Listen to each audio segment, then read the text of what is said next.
each other out. Is that okay? Yeah, that's fine. We can go on now. You were the first, man. But you look at I used to look at LeVar, and I used to look at Patrick and make sure that we had agreed that what we've gotten was what we wanted.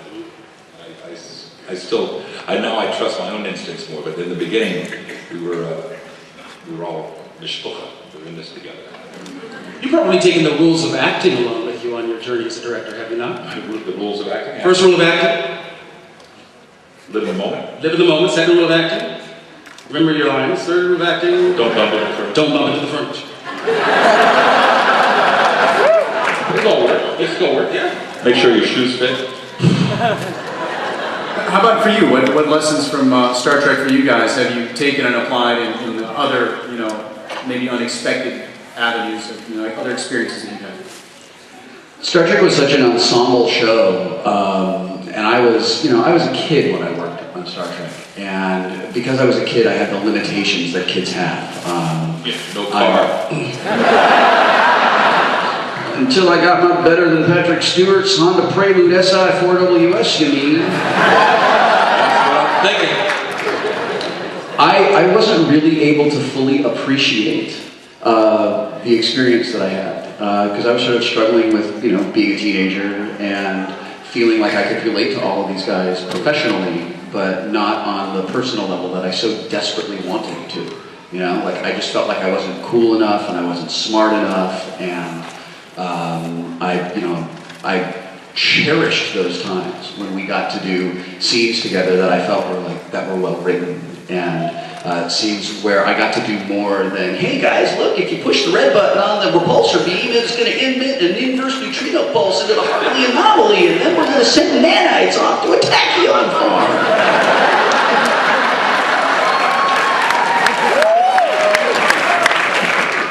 One of the things that I completely took for granted when we worked on Next Generation is being in a cast that loves each other, and being on a set that's really happy to be there. And I remember, I don't know if you remember this, John, maybe 10 years ago, I saw you somewhere and I asked you, the way that I remember it is that we loved each other. Yes. And the way that I remember it is that we had fun together, and we looked forward to work every day. And we felt like we were doing something cool. Is that really the way it was? I do remember. Or is that just, my memory? And you said to me, that's the way it was, man. We had lightning in a bottle. Yep. And when I work on a show now, that has something like that, Eureka's like that, Big Bang Theory is like that, I'm really grateful for it. We were blessed. If I've taken anything away from the experience, it's that, because I have not had that same experience duplicated anywhere else in my career since, and I'm always cognizant of now being truly appreciative of the moments, because those were some of the best 7 years I could ever think of having. And when you're in the middle of it, you think it's going to last forever. Yeah. And you look up and the experience is over, and you have your memories to look back on. But I'm really appreciative of the moments now, just knowing when you have a good moment, cherish it, because it may not come again. I saw this website where someone... Well, it was depressing, wasn't it? No, I thought that was actually emotional. Okay. It was very tender. I was moved. Were you? I saw a website where someone had scanned a ton of kind of behind the scenes publicity photos that they took during the first few years of production. And there's maybe 8 pages of these black and white photos from stage 6 and stage 9. And I remember sitting down at my desk in my office maybe 5 or 6 months ago looking at these. And by the time I was through it, I was weeping.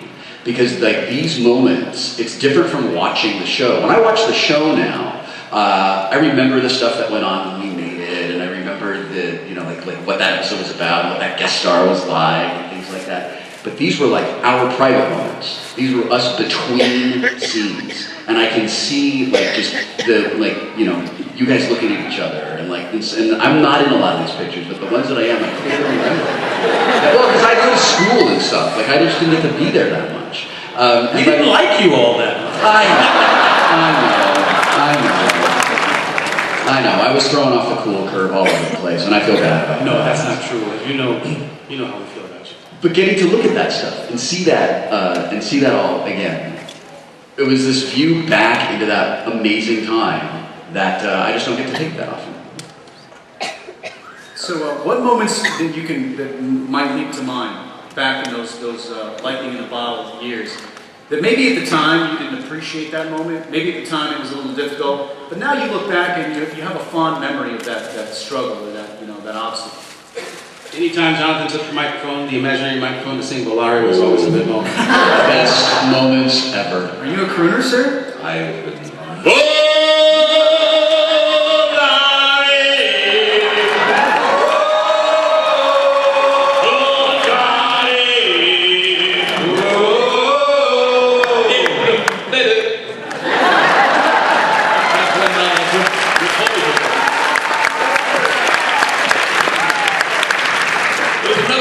Singing moment that I think you may remember.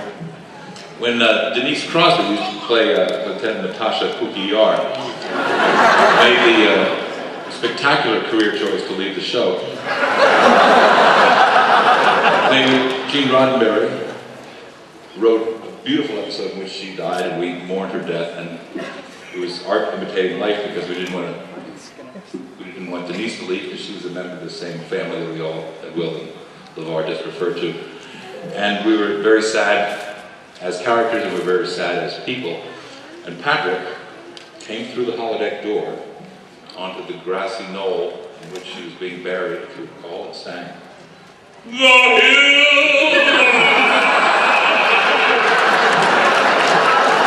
And twirled when he got to the top of the hill, with his arms fully extended. Sort of a Nancy kind of English twirl. Very Nancy as I recall. But such commitment. And he hadn't even been drinking.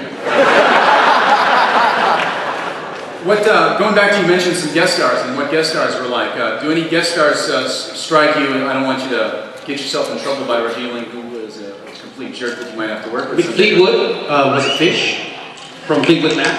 Yeah? That was cool. Michelle Phillips was somebody alien. The late, great, and talented Gene Simmons. Gene Simmons. Yes. Yes. John Tesh played a Klingon.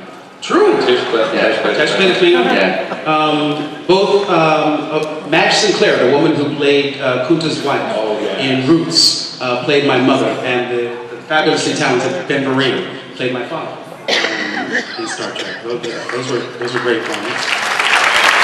I had a really good time working with Robbie McNeil, who went on to be on Voyager, because it was the first and last time I spent the majority of an episode with people that were about my own age, and it was the first time that those the personal and professional kind of like we can hang out together kind of things melded together. Was that on the planet with the people who were into like having sex all the time? No, that would have been the first season Craptacular Justice.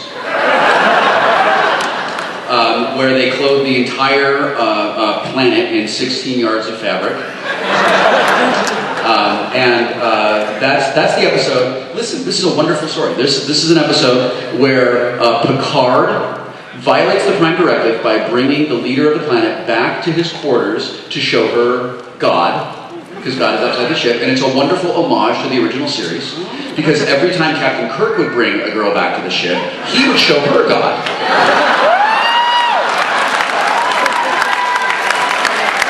You should have seen that one coming. No. I think the first few million miles on the Enterprise are probably in Kirk's bed, right? So, did you ever meet anybody that worked on the show that maybe was either a longtime hero, somebody who was like, oh, I can't believe I'm getting the opportunity to work with this person, it was a wonderful opportunity, or perhaps somebody you worked with that completely violated your expectations, either they were meaner or much nicer than you expected them to be? I did an episode called Relics with Jimmy Doohan. Does that count? Yeah, that was pretty awesome. Who would you like to work with that you have not yet had the opportunity to work with?